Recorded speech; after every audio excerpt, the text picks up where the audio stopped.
Good morning students and friends. हम ICI के study material से supply under GST second chapter पढ़ रहे थे।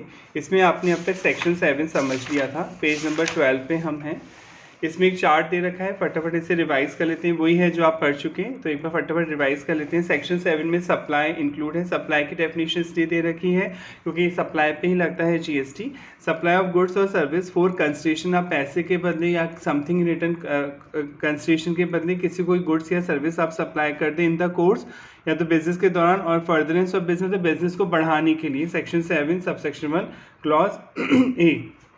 बिजनेस को बढ़ाने का क्या मतलब है? Furtherance of business. जैसे कई बार ऑफर चलते हैं, आप मार्केट में जाते हैं, जैसे मान लीजिए आप कोई गुड्स परचेज कर रहे हैं, कोई सा भी एग्जांपल अपन ले लेते हैं। सपोज आप टाइटन की वॉच परचेज कर रहे हैं, राइट।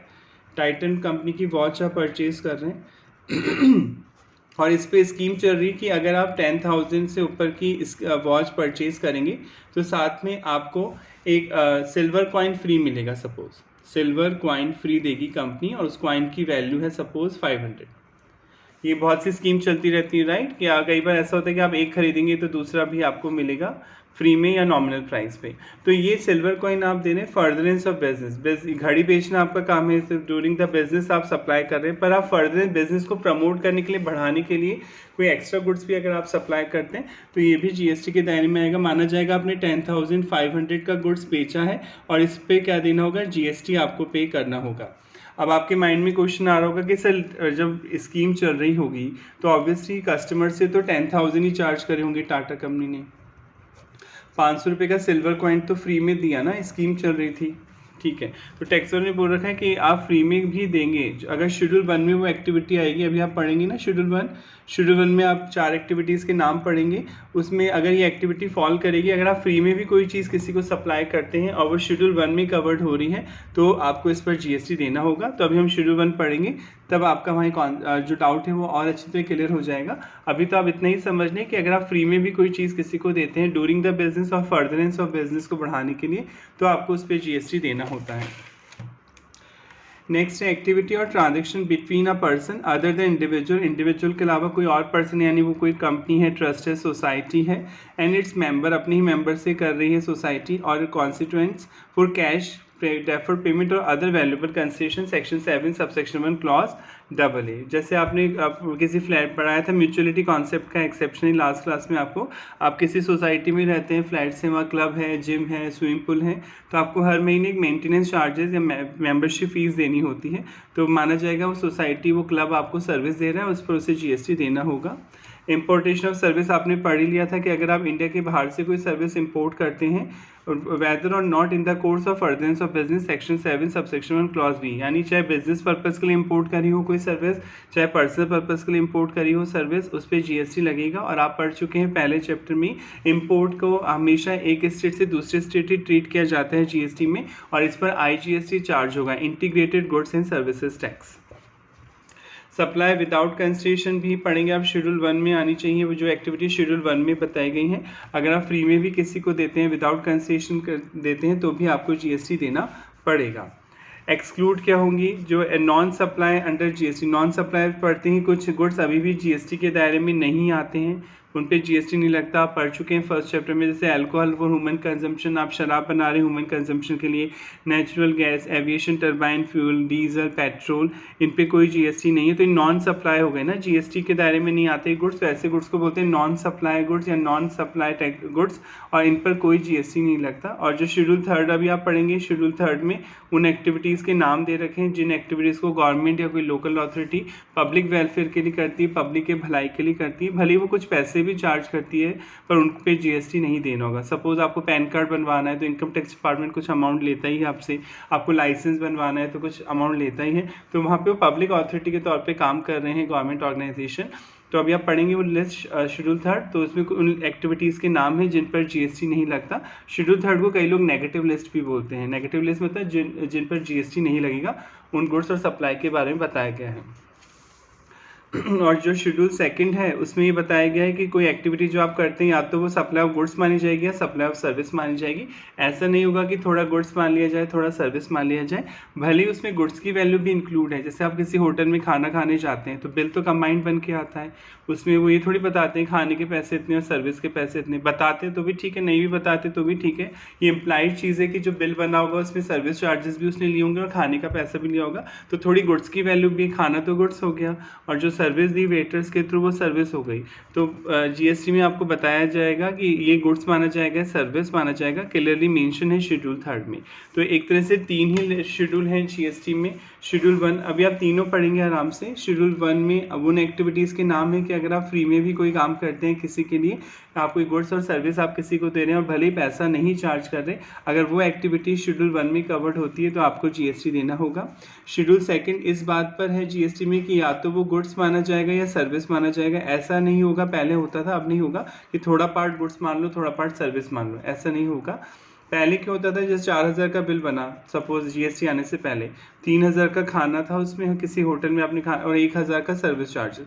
तो सर्विस चार्जेस पे लगता था सर्विस टैक्स जो लेती थी सेंट्रल गवर्नमेंट, और गुड्स पे क्या लगता था वैट या सेल्स टैक्स जो लेती थी आपकी स्टेट गवर्नमेंट। तो पहले बाइफर्केशन करना पड़ता था कि कितना गुड्स है इसमें और कितना सर्विस है, कन्फ्यूजन बहुत होता था। अब ये कन्फ्यूजन हटा लिया जीएसटी वालों ने। शेड्यूल सेकंड में आपको क्लियरली बताया है कि अगर आप ये एक्टिविटी करते हैं तो वो गुड्स मानी जाएगी, ये एक्टिविटी करते हैं तो सर्विस मानी जाएगी, भले ही उसमें गुड्स की वैल्यू भी इंक्लूड है।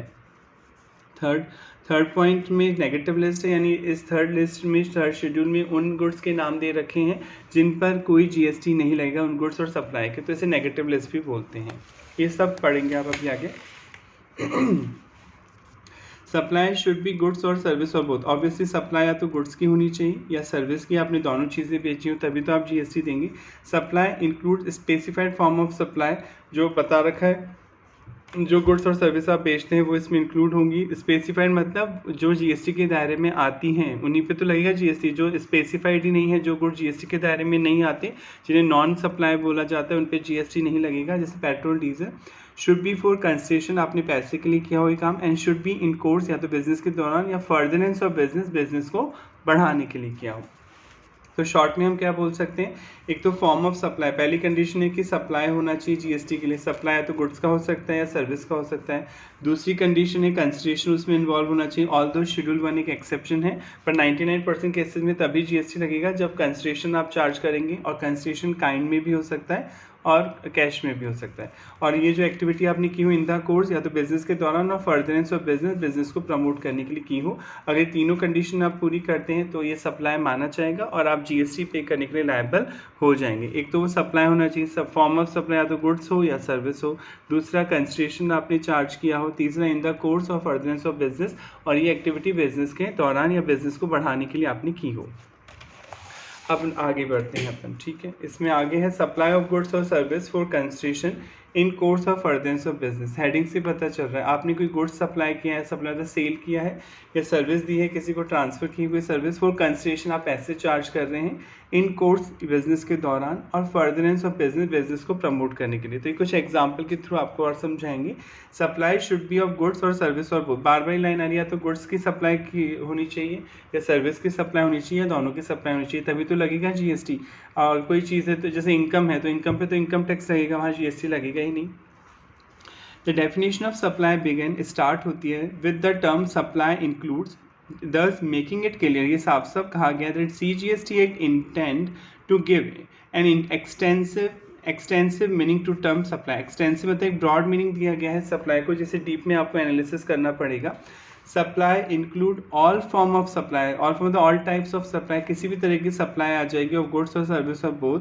चाहे आपने सेल के नाम से किसी को कुछ दिया, चाहे आपने ट्रांसफ़र के नाम से दिया, बार्टर के नाम से दिया, पढ़ा था आपने, वो सब इसमें आएगा। Supply of anything other than goods और सर्विस, अगर आप गुड्स और सर्विस के अलावा कोई चीज़ किसी को देते हैं, जैसे मनी, आपने पढ़ा था मनी सिक्योरिटी, ये ना गुड्स माने जाते हैं ना सर्विस माने जाते हैं। मनी सिक्योरिटीज़ पर किसी तरह का जीएसटी चार्ज नहीं होता, does not attract GST. The term goods and service as defined under the act, आप पढ़ चुके हैं दोनों की डेफिनेशन, गुड्स की डेफिनेशन भी आपने पढ़ी थी और सर्विस की डेफिनेशन भी आपने पढ़ी थी। Have been analyse by way of diagram on the next page, आपको नेक्स्ट पेज पे और समझाया गया है डायग्राम के थ्रू। Anything supplied other than goods और सर्विस, अगर आप गुड्स और सर्विस के अलावा कोई और चीज़ सप्लाई करते हैं, is outside the scope of supply, इसे सप्लाई नहीं माना जाएगा, यानी आउटसाइड वो सप्लाई के दायरे से बाहर होगा और इस पर कोई जीएसटी चार्ज नहीं किया जाएगा।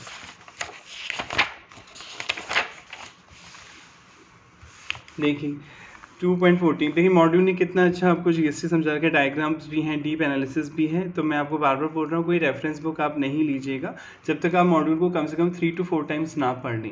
अगर आपकी रेफरेंस बुक लेने की इच्छा है तो आप कोई से भी ऑथर की रेफरेंस बुक ले सकते हैं, बहुत से ऑथर्स की मार्केट में अवेलेबल है। पर टाइम टू टाइम अगर आप तभी रेफरेंस बुक उठाइएगा जब आपका मॉड्यूल 3 to 4 टाइम्स हो जाए। अदरवाइज़ क्या होगा, आप एग्ज़ाम में अपनी लैंग्वेज लिखेंगे और टीचर आपसे डिमांड करेंगे इंस्टीट्यूट की लैंग्वेज, तो वो मैच नहीं होंगी लैंग्वेज और आपके मार्क्स कम आएंगे। ठीक है, तो आप मॉड्यूल से पढ़िए 3 to 4 टाइम्स एटलीस्ट आपने मॉड्यूल की स्टडी की हो और आप में इतना कॉन्फिडेंस होगा कि आप 70-80% जो प्रॉब्लम्स हैं आराम से सॉल्व कर सकें।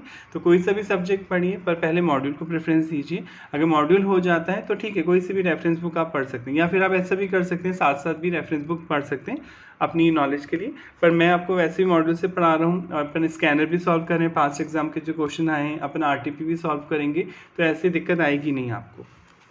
फिर भी कोई आ रही है तो प्लीज़ आप कमेंट करके बता सकते हैं। गुड्स में क्या इंक्लूड है, सर्विस में आप पढ़ चुके। Goods means every kind of movable property, movable property आप 1000 बार पढ़ चुके, 1000 एक बार और सुन लें कि कोई भी चीज़ जो एक जगह से दूसरी जगह ईजिली ट्रांसफ़र हो जाए उसे मूवेबल प्रॉपर्टी बोलते हैं। पर जो चीज़ ज़मीन से परमानेंट अटैच होती है, जिसे आप एक जगह से दूसरी जगह ट्रांसफ़र नहीं कर सकते, जिसे इमूवेबल प्रॉपर्टी बोलते हैं। जैसे लैंड और बिल्डिंग इमूवेबल प्रॉपर्टी, उन पर कोई जीएसटी नहीं लगेगा, इसलिए एक्सक्लूड। और गुड सर्विस में भी एनीथिंग अदर देन गुड, जो गुड्स नहीं है उसे सर्विस माना गया। एक्सक्लूड मनी सिक्योरिटी पे नहीं लगेगा जीएसटी। गुड्स में इंक्लूड है एक्शनेबल क्लेम, आप पढ़ चुके हैं, केवल 3 ही एक्शनेबल क्लेम पर जीएसटी लगता है, लॉटरी, बैटिंग, गैमलिंग। बाकी जो एक्शनेबल क्लेम है जिन्हें शॉर्ट में अनसिक्योर्ड डेट भी बोलते हैं, उन पे कोई जीएसटी नहीं लगता। पर अगर आप बैटिंग करते हैं, गैमलिंग करते हैं, लॉटरी के टिकट्स बेचते हैं तो आपको जीएसटी पे करना होगा। ग्रोइंग क्रॉप्स, खड़ी फसलें, ग्रास, घास एंड थिंग्स अटैच टू, जो कि अभी अटैच हैं चीज़ें, forming part of the land, जो ज़मीन के पार्ट हैं, which are agreed to be served, मतलब जिन्हें अलग किया जा सकता है, बिफोर सप्लाई, बेचने से पहले, और under contract of supply, supply के कॉन्ट्रैक्ट के अकॉर्डिंग। यानी जब तक पेड़ है, खड़ी फसल है, कोई घास है, ज़मीन से अटैच है, तब तक तो वो इमूवेबल प्रॉपर्टी हो गई। पर आप बेचने से पहले आप उसे अलग कर सकते हैं, पेड़ को काट रहे हैं फिर बेच रहे हैं तो फिर वो गुड्स माना जाएगा, उस पर आपको जीएसटी देना होगा। सर्विस का मतलब पढ़ ही चुके हैं, other anything other than goods के अलावा जो भी बच गया वो सर्विस है। सर्विस में क्या क्या एक्टिविटी इंक्लूड होंगी, यूज़ ऑफ मनी, मनी का यूज़ करके, जैसे मैं आपको पेन बेच रहा हूँ तो आप पैसे मुझे दे रहे हैं तो मुझे पैसा आ रहा है, मनी का यूज़ हो रहा है, तो यहाँ पे मेरे को पेन बेचने पे देना होगा जीएसटी। कन्वर्ट ही पढ़ा था, एक फॉर्म से दूसरे फॉर्म में कन्वर्ट करना, आप डॉलर को रुपए में कन्वर्ट करवा रहे हैं या पाउंड को रुपए में कन्वर्ट करा रहे हैं और जो बैंक है वो आपसे एक्स्ट्रा पैसे ले रहा है सर्विस के बदले, तो जीएसटी लगेगा। Conversion of money by cash और by any other mode from one form of currency और denomination to other form of currency और denomination for which a separate consideration is charge. ये आप पढ़ चुके हैं नए डेफिनेशन, आगे पढ़ते हैं। Page number 15, supply include specified form of supply. Specified मतलब बताया गया किन किन चीज़ों को सप्लाई माना गया है। शुड बी फॉर कंसिडरेशन, पैसे के बदले आप काम कर रहे हैं, and should be in the course, business के दौरान, और फर्दरेंस ऑफ बिजनेस, और ये काम या तो बिजनेस के दौरान किया है, बिजनेस को बढ़ाने के लिए आपने किया है। ध्यान से पढ़िए, the first part of section 7 clause A of sub section 1 includes all form मतलब ऑल टाइप्स ऑफ सप्लाई, सभी तरह की सप्लाई इसमें कवर्ड होगी, ऑफ गुड्स और service of both, such as sale, चाहे आप सेल के नाम से बोल रहे हैं, चाहे ट्रांसफ़र के नाम से बोल रहे हैं, बार्टर मतलब गुड्स, जैसे मैं आपको चावल दे रहा हूँ, मुझे गेहूँ दे रहे, बार्टर। एक्सचेंज मतलब जैसे ओल्ड कार देके न्यू कार लेते हैं तो थोड़ा गुड्स की वैल्यू होती है, उसमें थोड़ी पैसा इन्वॉल्व होता है। लाइसेंस पे दे रहे हैं, रेंटल पे दे रहे हैं, लीज पे दे रहे हैं, डिस्पोजल मेड, या तो आप डिस्पोजल सेल कर रहे हैं, मेड या तो ये काम आप कर चुके हैं और एग्रीड टू बी मेड करने वाले हैं, फॉर अ कंसिडरेशन, पैसे के लिए, इन द कोर्स, बिजनेस के दौरान, और फर्दरेंस ऑफ बिजनेस। तो यानी अच्छा आप सेल के नाम से दे रहे हैं, कोई चीज़ ट्रांसफ़र कर रहे हैं, बार्टर कर रहे हैं, एक्सचेंज कर रहे हैं, लाइसेंस पे दे रहे हैं, रेंट पे दे रहे हैं, लीज पे दे रहे हैं, डिस्पोज कर रहे हैं, कंसिडरेशन चार्ज कर रहे हैं, और ये activity in the course, business के दौरान, और फर्दरेंस ऑफ बिजनेस, बिजनेस को बढ़ाने के लिए कर रहे हैं, तो अब आना जाएगा, आप सप्लाई कर रहे हैं वो चीज़ और आपको जीएसटी देना होगा। It is important to note, यहाँ पे ये बात ध्यान में रखने के लिए, the supply includes all form of supply, सभी तरह की सप्लाई आएगी इसमें विद इन इट्स परव्यू मतलब दायरे में। 8 illustration form of supply have been listed in the definition, आपको बता दिया 8.0 के 1 2 3 4 5 6 7 8 इनमें बताया गया। Further supply as contemplated in this first part has 2 prerequisite, पर सप्लाई होने के लिए 2 प्री रिक्विजिट हैं, 2 शर्तें पूरी होनी चाहिए। तो थर्ड चेक करेंगे सप्लाई में, एक तो supply should be for consideration, पैसे के बदले आपने सप्लाई किया हो, और supply should be in the course of furtherance of business, business के दौरान या बिजनेस को बढ़ाने के लिए आपने सप्लाई किया हो। We shall first discuss the various form of supply, हम इनका मीनिंग पढ़ेंगे पहले कि सेल का मतलब क्या होता है, वैसे आप समझते हैं पर इन्होंने और ढंग से आपको बताया है ट्रांसफ़र बार्टर का मतलब क्या होता है। Form of supply, various form of supply contemplated, जो कि बताया गया है, कॉन्टेम्पलेटेड बताना दर्शाना in section 7 subsection 1 clause A are sale, चाहे वो सेल के नाम से हो, ट्रांसफ़र हो, बार्टर हो, एक्सचेंज हो, लाइसेंस हो, रेंटल हो, लीज हो, डिस्पोजल हो, सब इसमें आएंगे जिसमें सेल करना, बेचना। These forms of supply are only illustrative and not exhaustive, बार बार ये लाइन आ रही है, पहले भी समझा है, इस लाइन का मतलब होता है कि इलिस्ट्रेटिव है और एग्जॉस्टिव डेफिनेशन नहीं है। एग्जॉस्टिव मतलब कि जो चीज़ लिख दी बस वही है, उसके अलावा बाई चांस कोई लिखने से छूट गई वो चीज़ तो उसे सप्लाई नहीं माना जाएगा, पर ये इलिस्ट्रेटिव लिस्ट है कि इलिस्ट्रेटिव का मतलब होता है कि भले ही कोई चीज़ लिखने से रह भी गई है इसमें, पर अगर वो कंडीशन पूरी कर रही है, यानी वो गुड्स या सर्विस है, आप कंसिडरेशन ले रहे हैं और in the course of business कर रहे हैं, तो भी उस पर GST लगेगा। However, none of these terms have been defined under the act. मतलब GST में तो इनकी कोई डेफिनेशन नहीं दी गई है, तो किसी एक्ट में अगर किसी टर्म की कोई डेफिनेशन नहीं दी होती तो हम दूसरे एक्ट को रेफर करते हैं, पढ़ाया था, और दूसरे एक्ट में भी नहीं दे रखी होती तो हम जनरल मीनिंग यूज़ करते हैं ऑक्सफोर्ड डिक्शनरी से उसका। In order to understand their meaning, we have taken resources to their dictionary meaning लेंगे, otherwise and have explained them as follow, फिर हम उन्हें एक्सप्लेन करेंगे। देखिए, सेल एंड ट्रांसफ़र का मतलब बता रखा है। The dictionary meaning, the term sale is an act of selling, sale करने को ही सेल बोला जाता है, तो पता ही आपको। Specifically the transfer of ownership, पता है सेल में ऑनरशिप ट्रांसफ़र होती है, पहले ये पेन मेरे नाम था, अब आपके नाम से हो जाएगा ownership, and title of goods, goods की जो टाइटलशिप है, जो नाम है, जिस मेरे गुड्स था वो आपके नाम हो जाएगा, from one person to another for a price, ये होता है सेल का मतलब। पता ही था सेल में ट्रांसफ़र, ऑनरशिप ट्रांसफ़र हो जाती है, मालिकाना हक किसी और को चला जाता है, और जो प्रॉपर्टी का टाइटल है वो भी ट्रांसफ़र हो जाता है। As per sale of goods act 1930, a contract of sale of goods is a contract, ये वो कॉन्ट्रैक्ट होता है वेयर बाय, जहाँ पर द सेलर ट्रांसफ़र यानी ट्रांसफ़र करता है और एग्री टू ट्रांसफ़र या ट्रांसफ़र करने के लिए एग्री होता है, अपनी सहमति देता है, the property in goods to the buyer for a price, यानी बायर को प्रॉपर्टी ट्रांसफ़र करता है पैसे के बदले, ये सेल का मतलब है। फर्दर द टर्म ट्रांसफ़र का क्या मतलब है, has been defined in the black law dictionary में बताया गया है, टू कन्वे और remove from one place person to another pass और hand over from one to another, मतलब एक पर्सन से कोई चीज़ दूसरे पर्सन को हैंड ओवर करना, सौंपना, वो ट्रांसफ़र बोला जाएगा। Specifically to make over the possession control, आप पोजेशन दे रहे हैं, किसी को कंट्रोल दे रहे हैं उस चीज़ का, तो वो ट्रांसफ़र कहलाएगा यहाँ पर। इन एग्जाम्पल से समझते हैं। A shopkeeper sell a pen for ₹100 to buyer, shopkeeper pen बेच रहा है बायर को, तो टाइटल ट्रांसफ़र होगा, ऑनरशिप ट्रांसफ़र होगी। After the sale the pen belong to the buyer, वो पेन किसका हो जाएगा, बायर का हो जाएगा। And shopkeeper does not have any right on the pen, shopkeeper का कोई राइट नहीं बचेगा उस पेन पे। This is the transaction of cell, इसे आप सेल बोलेंगे।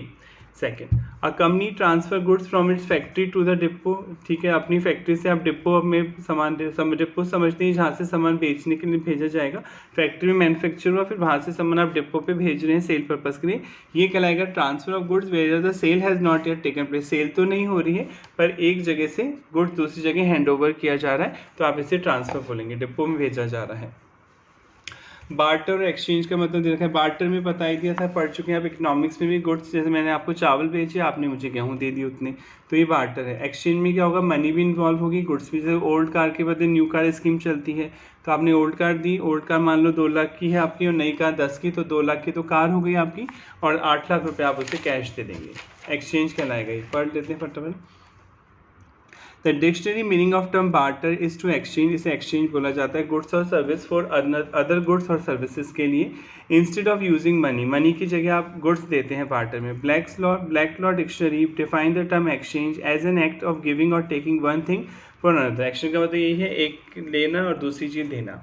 While barter deal with a transaction which only include an exchange of goods or service, barter का मतलब होता है कि कोई भी इसमें कैश इन्वॉल्व नहीं होता, मनी इन्वॉल्व नहीं होती, आप एक गुड्स देके दूसरा गुड्स ले रहे हैं, वो बार्टर कहलाता है। एक्सचेंज में cover a situation where the goods are paid for partly in goods and partly in money, बल्कि जबकि एक्सचेंज में क्या होगा, आप थोड़ा कैश में देंगे पैसा और थोड़ा गुड्स के फॉर्म में आप पेमेंट करेंगे। When there is a barter of goods or service, same activity constitutes supply as well as concession। तो चाहे बार्टर कर रहे हो गुड्स का, चाहे आप एक्सचेंज कर रहे हो, वो उस पर जीएसटी के दायरे में आएगी वो चीज़। For example, when a new car worth ₹5 lakh is purchase, आप एक नई कार खरीद रहे हैं 5 लाख की, in exchange of an old car देकर along with the monetary consideration of 4 lakh, आप 4 लाख रुपये मॉनेटरी कंसिडरेशन दे रहे हैं, यानी ओल्ड कार देकर 1 लाख की आपकी ओल्ड कार हो गई, 4 लाख रुपए की नई पैसा मिला के आपने 5 लाख की नई कार ले ली, तो ये एक्सचेंज कहलाएगा, जिसमें आपने गुड्स भी दिया और आपने पैसा भी पे किया। A doctor got his hair cut from a barber की नाई की शॉप पे आप गए, आपने हेयर कट कराए, and provide him medical consultancy in return, और आपने बार्बर को पैसे की जगह उसे कंसल्टेंसी दी, उसकी ट्रीटमेंट किया। In this transaction the doctor provide the medical consultancy, आपने मेडिकल कंसल्टेंसी दी है services to the barber for which consideration was in form of hair cut, और उसने आपके हेयर कट की है, सर्विस प्रोवाइडेड बाय बार्बर। तो ये क्या है, ये बार्टर बोला जाएगा क्योंकि इसमें कैश तो इन्वॉल्व नहीं है, आपने उसके बाल काटे डॉक्टर ने आपका ट्रीटमेंट किया, पैसा नहीं इन्वॉल्व है यहाँ पे। Similarly the barber provided hair cut services to the doctor for which the consideration was in the form of medical consultancy services provided by the doctor. ये बार्टर ट्रांजेक्शन है, ठीक है। नेक्स्ट, लाइसेंस पे देना, lease पे देना, rent पे देना, डिस्पोज करना, बेचना। The dictionary meaning of the term license is a permission granted by competent authority to engage, कोई कॉम्पिटेंट अथॉरिटी मतलब जो डिसीजन लेती है अथॉरिटी, गवर्नमेंट वगैरह, हायर अथॉरिटी आपको परमिशन देती है टू एंगेज करने के लिए इन अ बिजनेस और ऑक्यूपेशन और in any activity otherwise unlawful. वो अनलॉफुल नहीं होती, वो लीगली ऑर्गेनाइज होती है। जैसे आपको शराब का ठेका खोलना है तो आपको लाइसेंस लेना पड़ेगा गवर्नमेंट से, कॉम्पिटेंट अथॉरिटी के अप्लाई करना पड़ेगा और आपको लाइसेंस मिल जाएगा। तो आप अपना लाइसेंस किसी को यूज़ करने के लिए देंगे और पैसे चार्ज करेंगे तो ये भी सप्लाई माना जाएगा, वो अनलॉफुल नहीं होना चाहिए। बस जैसे आप अपना ड्राइविंग लाइसेंस तो नहीं दे सकते, उसमें तो साफ साफ लिखा होता है कि आप ड्राइविंग लाइसेंस किसी को ट्रांसफ़र नहीं कर सकते, वो इलीगल माना जाएगा अगर आप ऐसा करते हैं तो। जो ये उन लाइसेंस की बात हो रही है जिन्हें आप लीगली ट्रांसफ़र कर सकते हैं, यूज़ करने के लिए किसी को दे सकते हैं। तो dictionary meaning of rental is an arrangement. Rent का मतलब क्या होता है, अरेंजमेंट, एक एग्रीमेंट होता है टू रेंट समथिंग, कि आप कोई चीज़ किराए पे दे रहे हैं, और amount of money that you पे टू रेंट समथिंग, और इसके लिए आपको अमाउंट पे करना होगा जिसे आप रेंट बोलते हैं।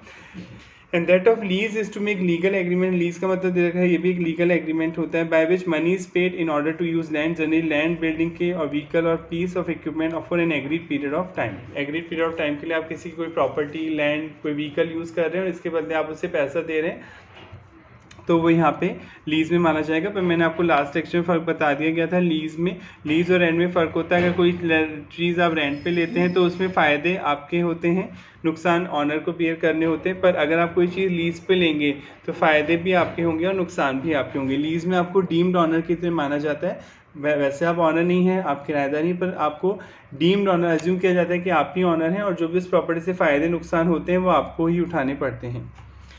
Black law dictionary define disposal as sale. Disposal का मतलब क्या होता है, सेल बोल सकते हैं आप, प्लेज बोल सकते हैं, गिविंग अवे किसी को देना, यूज़, कंजम्पशन और any other disposition of thing, किसी भी तरह से उस गुड्स को डिस्पोज करना, एक से दूसरे को देना, वो सब डिस्पोजल में आएगा। Under GST, such license, lease and rental of goods with or without transfer of right to use are covered under the supply of service। चाहे आप परमानेंट किसी को ट्रांसफ़र करें विद और विदाउट, परमानेंट ट्रांसफ़र करें कुछ टाइम के लिए दे रहे हैं। जैसे ओला उबर की गाड़ी का क्या है, आप ओला उबर कैब बुक करते हैं, गाड़ी तो परमानेंट थोड़ी उन्होंने बेची, आपको कुछ टाइम के लिए यूज़ करते हैं। तो चाहे आप परमानेंट दे रहे हो या विदाउट ट्रांसफ़र दे रहे हो, यूज़ करने के लिए दे रहे हैं, covered under supply of service माना जाएगा। Because there is no transfer of title, उसमें टाइटल थोड़ी ट्रांसफर कर रहा है ओला आपको, परमानेंट आपके नाम थोड़ी कर रहा है, यूज़ करने के लिए दे रहा है। Such transaction are specifically treated as supply of service, इन्हें सर्विस ही माना जाता है शुरू सेकंड में CGST act. Schedule second has been discussed in detail. अभी आगे पढ़ेंगे आप शेड्यूल सेकंड। यानी ये लाइन ये कहना चाह रही है कि अगर आप कोई किसी को चीज़ कोई लाइसेंस पे देते हैं, रेंट पे देते हैं यूज़ करने के लिए, तो वो सर्विस माना जाएगा, उसमें टाइटल तो ट्रांसफ़र आप कर ही नहीं रहे हैं। एज डिस्कस अर्लियर, जैसे हम बता चुके हैं, one of the parameter to qualify as a supply, supply होने के लिए क्या पैरामीटर है, या तो गुड्स होना चाहिए या वो सर्विस होना चाहिए, that a supply is made consideration होना चाहिए। तो this parameter has been discussed in the following. अभी कंसिडरेशन की बात करेंगे। पहली कंडीशन क्या थी, या तो कोई गुड्स किया हो या आपने कोई सर्विस सप्लाई किया हो। सप्लाई में सभी चीज़ें इंक्लूड हैं, चाहे सेल के नाम से किया हो, चाहे बार्टर के नाम से किया हो, चाहे एक्सचेंज के नाम से किया हो, चाहे लाइसेंस लीज रेंट के नाम से या डिस्पोजल के नाम से आपने कोई चीज़ गुड्स या सर्विस किसी को दी हो। अब ये बताएगा कंसिडरेशन, कंसिडरेशन होना चाहिए एक्सेप्ट शेड्यूल 1। शेड्यूल 1 में आप कुछ एक्टिविटी के नाम पढ़ेंगे कि अगर आप वो फ्री में भी काम कर रहे हैं किसी के लिए तो भी जीएसटी देना पड़ेगा। अदरवाइज 99% केसेस में तो कंसिडरेशन आप चार्ज कर रहे हैं, अमाउंट चार्ज कर रहे हैं, गुड्स और सर्विस किसी को दे रहे हैं और इसके बदले पैसे चार्ज कर रहे हैं, तो ही आपको जीएसटी देना होता है। कंसिडरेशन की डेफिनेशन आप पहले भी पढ़ चुके हैं, तो हम फटाफट रीड कर लेते हैं। The dictionary meaning of word consideration is payment. Consideration of the payment होता है। Consideration need not always be in form of money. जरूरी नहीं कि मनी में ही, काइंड में भी दे सकता है। जैसे मैंने आपको चावल दिया, आपने मुझे गेहूँ दे दिए, तो कंसिडरेशन कैश में भी हो सकता है और काइंड में भी हो सकता है। काइंड मतलब वस्तु में। It can be in money, या तो मनी में हो सकता है, इन काइंड वस्तु में हो सकता है। It cover anything which might be possibly done given. इसमें सारी चीज़ें कवर होती हैं जो कि होनी चाहिए थी, गिवन आपने दी हैं और मेड कर चुके हैं in exchange for something else. मतलब किसी भी चीज़ को करने के लिए आपको चार्ज कर रहे हैं, उसे कंसिडरेशन माना जाएगा। Further consideration need not always flow from the recipient of supply. पढ़ चुके हैं, जरूरी नहीं बायर से पैसा है। जैसे मैंने सामान खरीदा पर मेरे बिहाफ पे मेरे फादर ने पेमेंट कर दिया या मेरी मम्मी ने पेमेंट कर दिया, तो वो भी कंसिडरेशन कहलाएगा। ऐसा जरूरी नहीं कि हमेशा रिसिपिएंट मतलब बायर ही आपको पे करेगा कंसिडरेशन। इट कैन ऑल्सो भी मेड बाय थर्ड पर्सन, कोई और थर्ड पर्सन भी दे सकता है, आपका दोस्त, भाई, मम्मी पापा, कोई भी दे सकता है। However any subsidy given by central government, आप पढ़ चुके हैं, अगर सेंट्रल गवर्नमेंट कोई सब्सिडी देती है, स्टेट गवर्नमेंट सब्सिडी देती है, उसे कंसिडरेशन का पार्ट नहीं माना जाता। यानी कोई सब्सिडी मिलती है सेंट्रल गवर्नमेंट से, स्टेट गवर्नमेंट से किसी गुड्स के लिए या सर्विस के लिए, तो उस पर कोई जीएसटी आपको पे नहीं करना होता है। ये भी आपने पढ़ा था, कई बार सिक्योरिटी डिपॉजिट करवाना पड़ता है। जैसे आप कोई लैंडलाइन कनेक्शन लेते हैं या गैस का कनेक्शन लेते हैं, तो वहाँ पे कुछ सिक्योरिटी डिपॉजिट रखना पड़ता है। आपके स्कूल कॉलेज में भी होते हैं, इसे कॉशन मनी बोलते हैं। और जब वो पूरा आपने मान लीजिए गैस का कनेक्शन लिया, आपने नया गैस का कनेक्शन लिया और 2000 रुपये सिक्योरिटी डिपॉजिट जमा कराया। इसका क्या मतलब है, जब आप गैस का कनेक्शन कटवाएंगे और वापस कर देंगे सिलेंडर, तो ये 2000 रुपये आपको वापस कर देगी वो gas company.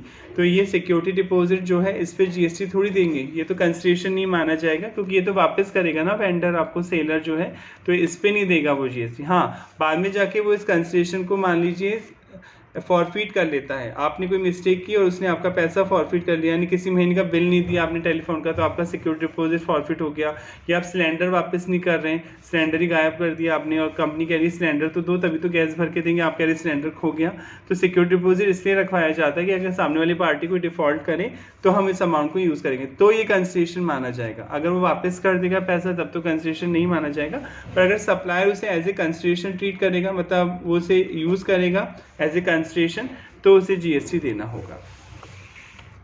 A deposit given in respect of supply of goods or service or both shall not be considered as payment made for such supply। अगर आपने कोई डिपॉजिट दिया है तो उसे पेमेंट ट्रीट नहीं किया जाएगा, unless जब तक कि the supplier applies a deposit as consideration for said supply, जब तक कि सप्लायर उसे कंसिडरेशन का पार्ट ना माने। ठीक है, कंसिडरेशन की डेफिनेशन आप सेक्शन 2 क्लॉज 31 में पढ़ चुके हैं। कंसिडरेशन को इन्होंने चार्ट के थ्रू बता दिया गया, फटाफट पढ़ ली। कंसिडरेशन का मतलब होता है पेमेंट इन मनी और अदरवाइज फॉर सप्लाई। अदरवाइज मतलब कैश में भी हो सकता है और काइंड में भी हो सकता है।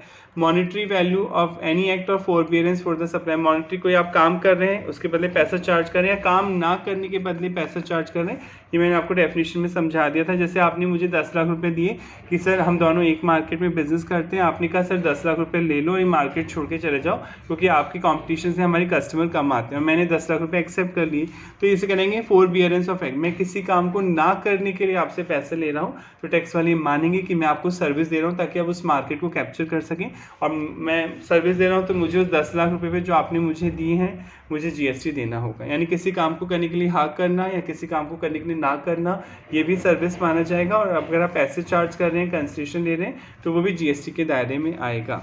बाय रिसिपिएंट और एनी अदर पर्सन बताया था, पैसा कोई भी दे सकता है, बायर भी दे सकता है, रिसिपिएंट मतलब बायर या कोई और पर्सन भी दे सकता है। Deposit to be considered payment, deposit कोई आपको सिक्योरिटी डिपॉजिट देता है तो उसे कंसिडरेशन तभी माना जाएगा जब when the supplier applies a deposit as consideration for the supplier, अगर उसे सप्लायर जो है कंसिडरेशन के तौर पे ट्रीट करेगा। पर अगर एक्सक्लूड क्या होगा, कंसिडरेशन में subsidy given by central state government, अगर सेंट्रल स्टेट गवर्नमेंट आपको कोई सब्सिडी देती है तो उस पर किसी तरह का जीएसटी आपको पे नहीं करना होगा। सब्सिडी को जीएसटी के दायरे से बाहर रखा गया है। आई होप यहाँ तक समझ में आ गया होगा। अब हम थोड़ा सा पुराना रिवाइज कर लेते हैं।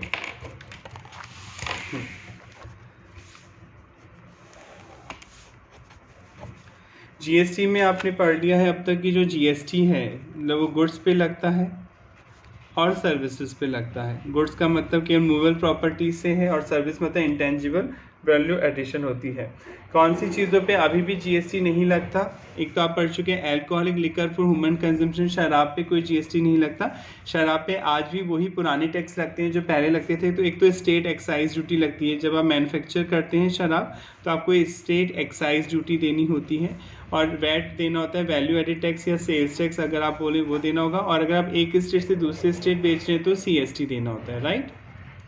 शराब वापस असल में जीएसटी के दायरे में शराब नहीं आती है। शराब पे वही टैक्स लगते हैं जो पहले लगते थे, वही स्टेट एक्साइज ड्यूटी देनी पड़ती है। प्रोडक्शन पे सेंट्रल गवर्नमेंट लेती है, सॉरी स्टेट गवर्नमेंट लेती है स्टेट एक्साइज ड्यूटी है, तो वैट लेती है आपकी स्टेट गवर्नमेंट और सीएसटी भी लेती है स्टेट गवर्नमेंट। सीएसटी कब लगेगा? जब एक स्टेट से दूसरे स्टेट जाता है सामान तो सेंट्रल सेल्स टैक्स आपको देना होता है। इसी तरह petrol, diesel, aviation, turbine fuel, natural gas, इन पर भी अभी कोई जीएसटी नहीं लगता है। जीएसटी कब से लगेगा? इन प्रोडक्ट पे लगेगा तो सही, पर कब से लगेगा? जब जीएसटी काउंसिल रिकमेंड करेगी, सेंट्रल गवर्नमेंट को कहेगी कि अब से जीएसटी इन गुड्स पे लगना चाहिए। Petrol, diesel, aviation, turbine fuel, natural gas, इन पे अभी कोई जीएसटी नहीं लगता है। तो ये गुड्स आते तो हैं जीएसटी के दायरे में, पर जीएसटी उस दिन से चार्ज होगा जिस दिन जीएसटी काउंसिल रिकमेंड करके सेंट्रल गवर्नमेंट को सुझाव देगी, रिकमेंडेशन देगी, और फिर सेंट्रल गवर्नमेंट इन गुड्स को जीएसटी के डेट बताएगी सेंट्रल गवर्नमेंट की इन गुड्स पे किस डेट से जीएसटी चार्ज किया जाएगा। पान मसाला आपने पढ़ा था। पान मसाला, टबैको एक ऐसे प्रोडक्ट हैं जिन पर जीएसटी भी लगेगा और पुराने टैक्स भी लगेंगे, क्योंकि सिन गुड्स हैं, गवर्नमेंट नहीं चाहती गुड्स प्रमोट हो, सिन गुड्स हैं या डीमेरिट गुड्स हैं, तो टबैको पान मसाला पे जीएसटी भी लगेगा। साथ में पुराने टैक्स जो थे वही एक्साइज ड्यूटी और वैट और सेल्स टैक्स सीएसटी ये भी चार्ज किए जाएंगे। यानी टबैको पे और पान मसाला पे डबल टैक्सेशन होगा। गवर्नमेंट नहीं चाहती कि चीज़ें प्रमोट हो तो इन पे वो पुराने टैक्स भी लगाएगी। इसी तरह जो नारकोटिक ड्रग्स हैं, जो नशीली चीज़ें हैं, इंडियन हेम्प है, ओपियम अफीम है। नारकोटिक ड्रग्स, इंडियन हेम्प, अफीम गांजा, ओपियम अफीम, तो इन पे पुराने टैक्स भी लगेंगे और जीएसटी भी लगेगा, यानी इन पे भी डबल टैक्सेशन होगा। पुराने टैक्स मतलब तो एक्साइज ड्यूटी लगेगी, स्टेट एक्साइज ड्यूटी लगती है इन पे। तंबाकू पान मसाला पे तो सेंट्रल एक्साइज ड्यूटी लगती है, वो सेंट्रल गवर्नमेंट लेती है। नारकोटिक ड्रग्स, इंडियन हेम्प मतलब अफीम और ओपियम मतलब गांजा, अफीम गांजा, इन पे स्टेट एक्साइज ड्यूटी भी लगेगी और जीएसटी भी चार्ज होगा, यानी इस पर इन पे पुराने टैक्स भी लगेंगे और जीएसटी भी लगेगा। आई होप यहाँ तक आ गया होगा। तो आज अपने रिवाइज़ किया कि जो इन चीज़ों पे अभी भी जीएसटी नहीं लगता। Alcoholic liquor for human consumption पे तो लग ही नहीं सकता जीएसटी। अगर लगाना है तो आपको जीएसटी एक्ट को अमेंड करना होगा, क्योंकि स्टेट के पास राइट है शराब पर जीएसटी टैक्स लगाने का। तो जो शराब बनाते हैं alcoholic liquor for human consumption, इस पर आज भी स्टेट एक्साइज ड्यूटी लगती है, वही वैट लगता है। अगर विद इन स्टेट बेचते हैं तो वैट लगता है, जिसे नॉर्मल लैंग्वेज में आप सेल्स टैक्स बोलते हैं, और एक स्टेट से दूसरे स्टेट बेचते हैं तो सीएसटी लगता है, सेंट्रल सेल्स टैक्स। जबकि petrol, diesel, aviation, turbine fuel जो हेलीकॉप्टर या एयरलाइंस में, एरोप्लेन में डाला जाता है, एरोप्लेन्स में, और नेचुरल गैस जो है इन पे जीएसटी लगेगा। अभी तो नहीं लगता, पर किस दिन से लगेगा? जब जीएसटी काउंसिल रिकमेंड करेगी, सेंट्रल गवर्नमेंट को सुझाव देगी और सेंट्रल गवर्नमेंट नोटिफाई करेगी कि इस दिन से इन गुड्स पर भी जीएसटी लगेगा। तो इन गुड्स पे अभी भी पुरानी टैक्स लगते हैं, वही सेंट्रल एक्साइज ड्यूटी लगती है इन पे, प्लस वैट या सीएसटी लगता है। अगर एक ही स्टेट में बेचेंगे तो वैट लगेगा, वैल्यू एडेड टैक्स। एक स्टेट से दूसरे स्टेट बेचेंगे तो सीएसटी, सेंट्रल सेल्स टैक्स लगेगा। और प्रोडक्शन पे क्या देनी होगी? सेंट्रल एक्साइज ड्यूटी देनी होगी। शराब पे तो स्टेट एक्साइज ड्यूटी लगती है, और इन पे petrol, diesel, aviation, turbine fuel, natural gas पे सेंट्रल एक्साइज ड्यूटी लगती है। पान मसाला तंबाकू एक ऐसे प्रोडक्ट है जिन पे जीएसटी भी लगेगा और एक्साइज ड्यूटी भी लगेगी, यानी सेंट्रल एक्साइज ड्यूटी भी लगेगी और इन पर जीएसटी भी लगेगा, इन पे डबल टैक्स लगेगा। ऐसी जो नारकोटिक ड्रग्स है, नशीली चीज़ें हैं, जो इंडियन हेम्प है, ओपियम, जो अफीम, गांजा है, इन पे स्टेट एक्साइज ड्यूटी भी लगेगी और जीएसटी भी चार्ज किया जाएगा। आई होप समझ में आ रहा होगा। नेक्स्ट क्लास में आपसे मुलाकात होगी। Thank you so much.